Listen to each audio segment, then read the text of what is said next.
मालिक को प्रणाम, सभी भाई बहनों को नमस्ते और हार्टफुलनेस की बुक रीडिंग सेशन में सभी का स्वागत है। आज की हमारी किताब है गीता प्रवचन, टॉक ऑन गीता, लेखक श्री विनोबा भावे जी। 16वां अध्याय, देव्य और असुरी वृत्तियाँ।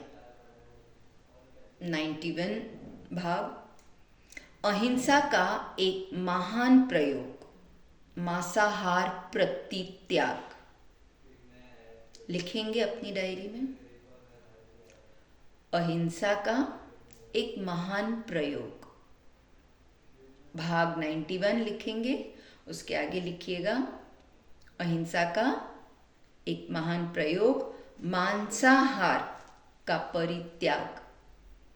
अब तक हमने अहिंसा का एक यह पहलू देखा है कि यदि हिंसकों के हमले हो तो अहिंसक अपना बचाव कैसे करे। मनुष्य के पारस्परिक झगड़ों में अहिंसा का विकास किस तरह हो रहा है यह हमने देखा, किंतु झगड़ा तो मनुष्य और पशु में भी हो रहा है। मनुष्य अभी तक अपने आपस के झगड़े मिटा नहीं पाया। पशु को पेट में ठूस कर वह जी रहा है। उसे अपने झगड़े अभी तक मिटाने नहीं आते और अपने से हीन दुर्बल पशुओं जीवों को खाए बिना वह जी नहीं सकता। हजारों वर्ष जीकर भी वह किस तरह जिए इसका विचार अभी तक मनुष्य ने नहीं किया। मनुष्य को मनुष्य की तरह जीना नहीं आता, परंतु अब इस बात का भी विकास हो रहा है। आदि मानव शायद कंद मूल फलहारी ही होगा, लेकिन बाद में दुर्मतिवश बहुत सा मानव समाज मांसाहारी बन गया। किसके वश? हमारी मति भ्रष्ट हो गई थी, इसीलिए हम मांसाहारी हो गए। जो उत्तम और बुद्धिमान व्यक्ति थे उन्हें यह नहीं जचा। उन्होंने यह प्रतिबंध लगाया कि यदि मांस ही खाना हो तो यज्ञ में बलि दिए पशुओं का ही मांस खाना चाहिए। इसमें हेतु यह था कि हिंसा रुके। बहुतों ने तो पूर्ण रूप से मांस छोड़ दिया, परंतु जो पूर्णतः मांस नहीं छोड़ सकते थे उन्हें यह अनुमति दी गई कि वे इस यज्ञ में परमेश्वर को अर्पण कर कुछ तपस्या कर तब खाए। उस समय यह माना गया था कि यज्ञ में ही मांस खा सकते हैं।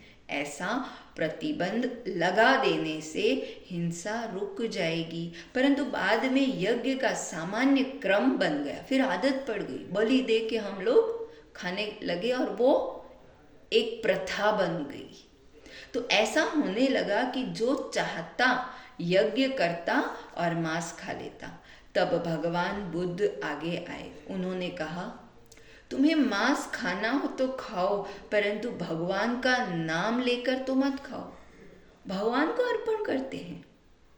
इन दोनों वचनों का हेतु एक ही था, हिंसा पर अंकुश रहे।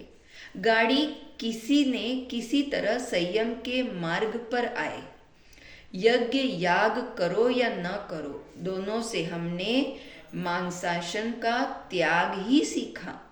इस तरह हम धीरे धीरे मांस भक्षण छोड़ते गए। तो संसार के इतिहास में अकेले भारतवर्ष में ही महान प्रयोग हुआ। करोड़ों लोगों ने मांस खाना छोड़ दिया। आज हम मांस नहीं खाते, इसमें हमारा कोई बड़प्पन नहीं है। पूर्वजों की पुण्याई से हम इसके आदी हो गए। हमारे घर दादा परदादाओं ने नहीं खाया, इसलिए हम आज शाकाहारी है। परंतु पहले के ऋषि मांस खाते थे। यदि हम पढ़े या सुने तो हमें आश्चर्य मालूम होगा। हम कहेंगे, क्या कहते हो, ऋषि मांस खाते थे? कभी नहीं, परंतु मांसाशन करते हुए उन्होंने संयम करके उसका त्याग किया। वे कुछ भी छोड़ सकते थे और कुछ भी एडॉप्ट करते थे आदतें। उनके लिए मुश्किल कुछ नहीं था, इसीलिए मांसाशन करते हुए उन्होंने संयम करके उसका त्याग किया। इसका श्रेय उन्हें जाता है। उन कष्टों का अनुभव आज हमें नहीं होता। उनकी पुण्याई मुफ्त में हमें मिल गई। पहले वे मांसाशन करते थे और आज हम नहीं करते। इसका अर्थ यह नहीं है कि हम आज उनसे बड़े हो गए। उनके अनुभव का लाभ हमें अनायास ही मिल गया। हमें उनके इस अनुभव का विकास करना चाहिए कि उन्होंने क्यों छोड़ा, क्योंकि वह उनकी उन्नति में बाधक बन रहा था। हमें दूध बिल्कुल ही छोड़ देने का प्रयोग करना चाहिए। लिखिए अपने डायरी में। हमारे लाला जी महाराज के घर में कभी गाय और भैंस का दूध नहीं आया और हम पी रहे हैं तो हमारी आदतवश, जरूरत नहीं है ये। तो हमें दूध बिल्कुल ही छोड़ देने का प्रयोग करना चाहिए। मनुष्य अन्य जीवों का दूध पीते हैं, यह बात भी ठीक नहीं है। 10,000 वर्ष बाद लोग हमारे विषय में कहेंगे, क्या हमारे पूर्वजों को दूध न पीने का व्रत लेना पड़ा था? राम वे दूध कैसे पीते होंगे? इतने कैसे वे जंगली थे? सारांश यह है कि हमें निडर होके नम्रता पूर्वक अपने प्रयोग करते हुए निरंतर आगे बढ़ते जाना चाहिए।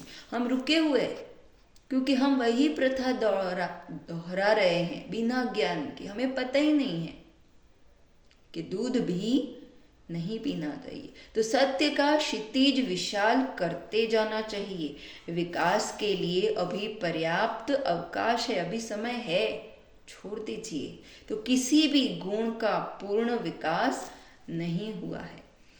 अब 92 भाग असुरी संपत्ति की तिहरी महत्वाकांक्षा, सत्ता, संस्कृति और संपत्ति। एक्चुअली ये जो हमारे खाने पे यहाँ पे लिखा गया है, ये किस लिए लिखा गया है, कोई मुझे बता सकता है? वो इसलिए बताया गया है जैसा जिसका मन, जैसे उसका भोजन होगा ना, वैसा उसका मन होगा। वो हिंसात्मक होगा क्योंकि वो हिंसात्मक पशु को खा रहा है। जैसा जो खाएगा वैसे उसका स्थूल शरीर, उसका सूक्ष्म शरीर सोचने लगेगा।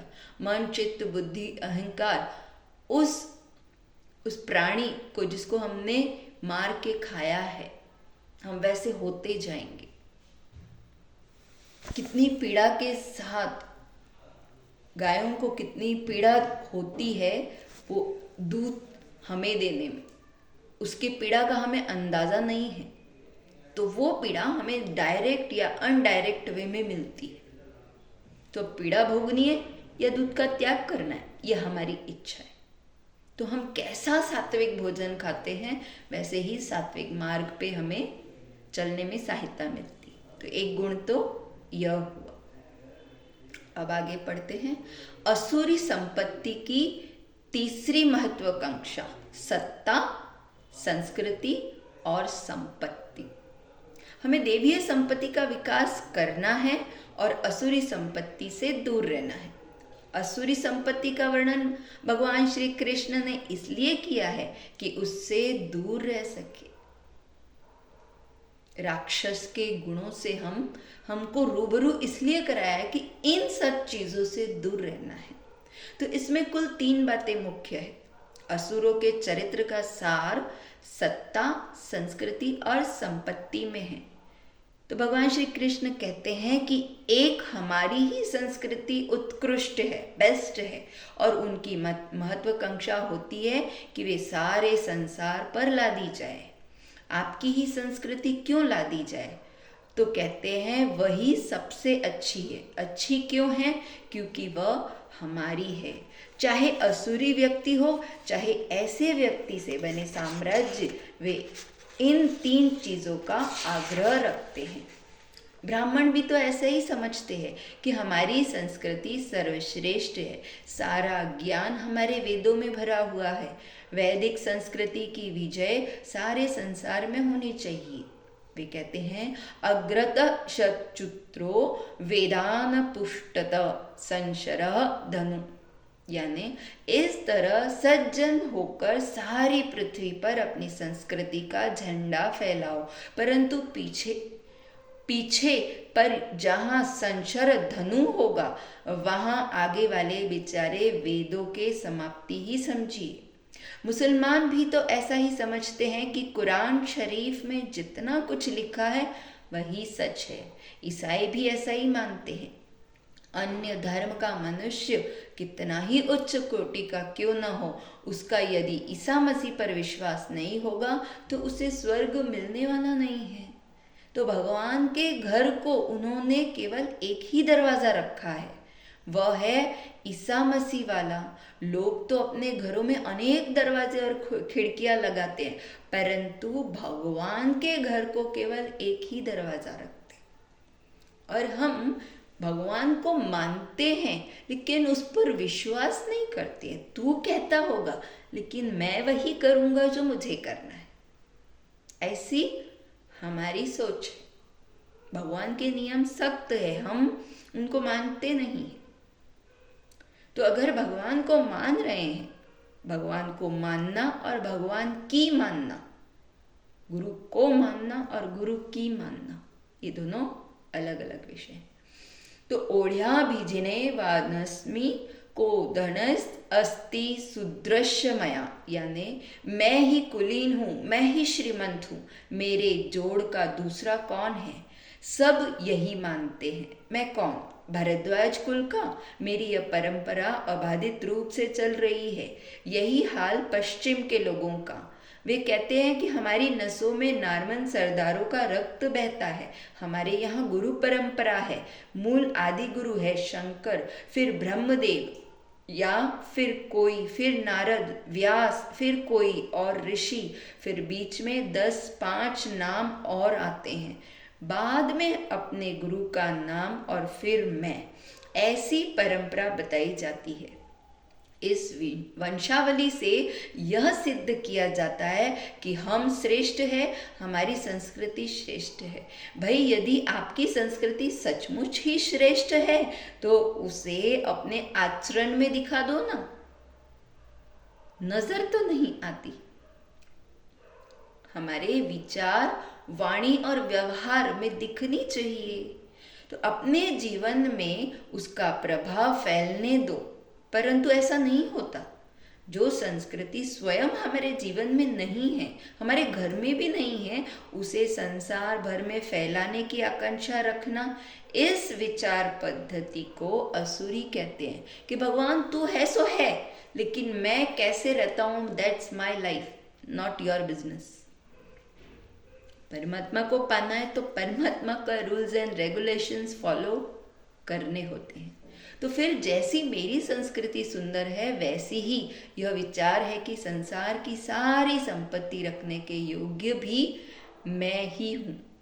संसार की सारी संपत्ति मुझे चाहिए और मैं उसे प्राप्त करूँगा ही। यह संपत्ति किस लिए प्राप्त करनी है? तो सब में समान रूप से बांटने के लिए, सबके साथ एक ही व्यवहार करना चाहिए। इसके लिए मैं स्वतः अपने को धन संपत्ति में गाड़ लेता हूँ। अकबर ने यही तो कहा था, ये राजपूत अभी मेरे साम्राज्य में क्यों नहीं दाखिल होते। एक साम्राज्य बनेगा तो शांति स्थापित होगी। वह ईमानदारी से ऐसा मानता था। तो वर्तमान असुरों की भी ऐसी ही धारणा है कि सारी संपत्ति बटोर लो। क्यों? उसे फिर सब में बांटने के लिए। तो इसके लिए मुझे सत्ता चाहिए, सारी सत्ता एक हाथ में केंद्रीभूत होनी चाहिए और सारी दुनिया मेरे तंत्र में आ जानी चाहिए। स्वतंत्र मेरे तंत्र के अनुसार चलनी चाहिए। जो मेरे अधीन होगा, जो मेरे तंत्र के अनुसार चलेगा, वही स्वतंत्र है। इस तरह संस्कृति, सत्ता और संपत्ति, इन 3 मुख्य बातों पर असुरी संपत्ति में जोर दिया। एक समय था जब समाज में ब्राह्मणों का प्रभुत्व था। शास्त्र वे लिखते थे, कानून वे बनाते थे, राजा उनके समक्ष नतमस्तक होते थे। यह युग बदला, क्षत्रियों का युग आया। फिर घोड़े छोड़े जाने लगे, दिग्विजय किए जाने लगे, वह क्षत्रिय संस्कृति भी आई और चली गई। तो ब्राह्मण कहता है, मैं विद्या देने वाला हूँ, दूसरे लेने वाले हैं। मेरे सिवा गुरु कौन? तो ब्राह्मणों को अपनी संस्कृति का अभिमान था। क्षत्रियों का जोर सत्ता पर था। आज इसे मारा, कल उसे मारूंगा, इस बात पर उनका सारा जोर रहता था। फिर वैश्यों का युग आया। पीठ पर मारा पर पेट पर मत मारो। इसमें वैश्यों का सारा तत्व ज्ञान है, पेट की सारी अक्कल। यह धन मेरा है और वह भी मेरा हो जाएगा, यानी मेरा भी मेरा है, उस सामने वाले का भी मैं ले लूंगा। यही जप और यही संकल्प। अंग्रेज हमें कहते हैं ना कि स्वराज्य चाहिए तो ले लो, परंतु हमारा तैयार माल बेचने की सुविधा और सहूलियत हमें दे दो। फिर अपनी संस्कृति का खूब अध्ययन करते रहो। तो लंगोटी लगाओ और अपनी संस्कृति के लिए बैठे रहो। तो आजकल जो युद्ध होते हैं वे व्यापार के लिए होते हैं। यह युग भी जाएगा, जाने का आरंभ भी हो गया। इस तरह सब असुरी संपत्ति के प्रकार है।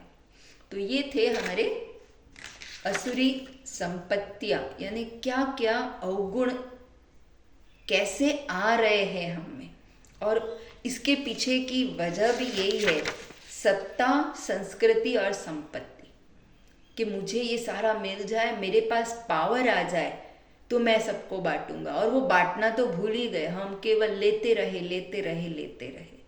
तो यहाँ कुछ उद्देश्य भी होने चाहिए लाइफ में, और बिना उद्देश्य के एक व्यक्ति पशु है। पशु का जीवन में कोई उद्देश्य नहीं होता, वो केवल जीता रहता है, उसको भोगने के लिए उसने जन्म लिया है। लेकिन मनुष्य ने भोगना प्लस साधना करना, सद्गुणों को अपनाकर वह एक साधक बनता है। तो ये सब साधक के गुण, और अभी जो दिखा है वो असुरों के गुण, वो उनके लिए गुण है। हमारे लिए जो ईश्वर प्राप्ति पर चलने वाले लोग हैं उनके लिए वे अवगुण हैं। तो यहाँ हमारा सेशन को एंड करते हैं, और कल हम पढ़ेंगे काम, क्रोध, लोभ, मुक्ति का शास्त्रीय संयम मार्ग। बिल्कुल एक छोटा सा पैराग्राफ है, अगर आप लोग अलाउ करें तो इसको भी मैं पढ़ लूं।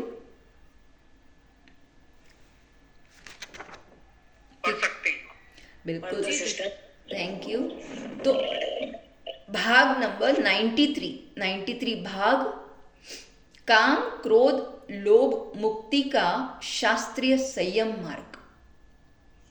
जैसे कि हम कल बात कर रहे थे कि भाई इस क्रोध को कैसे कम करें, है ना, हम उससे जूझ रहे थे, उसके हम लोग आइडियाज दे रहे थे, ये कर सकते हैं वो कर सकते हैं। लेकिन यहाँ पे देखते हैं कि भगवत गीता क्या कहती है कि हमारे लालच को, हमारे क्रोध से और काम से हमें कैसे मुक्ति मिल सकती है। और जो पॉइंट आपको अच्छे लगे वो आप लिख सकते हैं। तो हम असुरी संपत्ति को दूर हटाते रहे, जो राक्षसों के उनके गुण हैं उनको हम दूर हटा रहे हैं। लेकिन संक्षेप में कहे तो असुरी संपत्ति का अर्थ है काम, क्रोध और लालच, लोभ। तो ये ही तीनों सारे संसार को नचा रहे हैं, इसके ही आसपास सारे छापे बन रही हैं।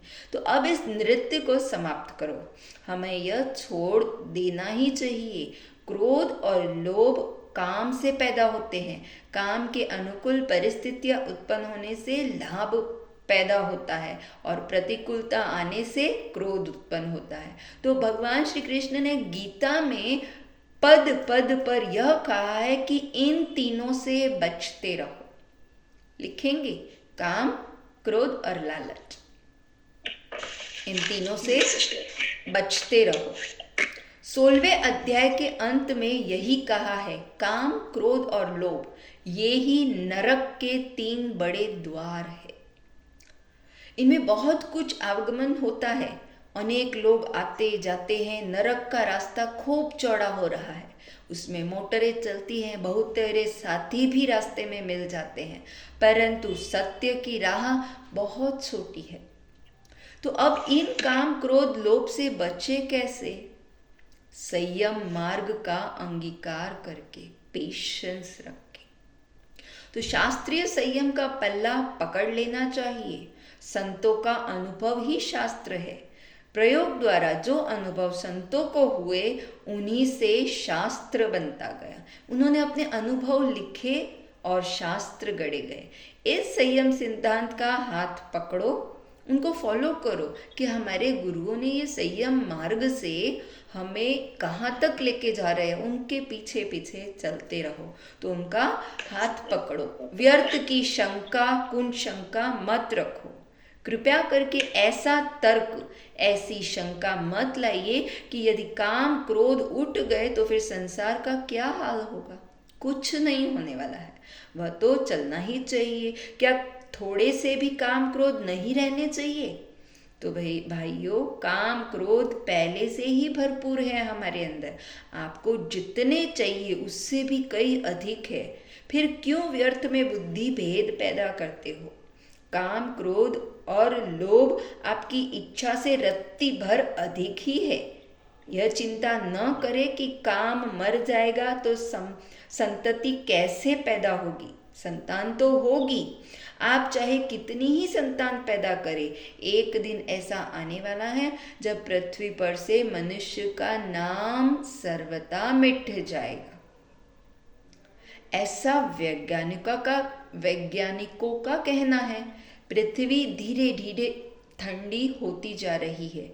एक समय पृथ्वी अत्यंत उष्ण थी, तब उस पर जीवधारी नहीं रहते थे, जीव पैदा ही नहीं हुए थे।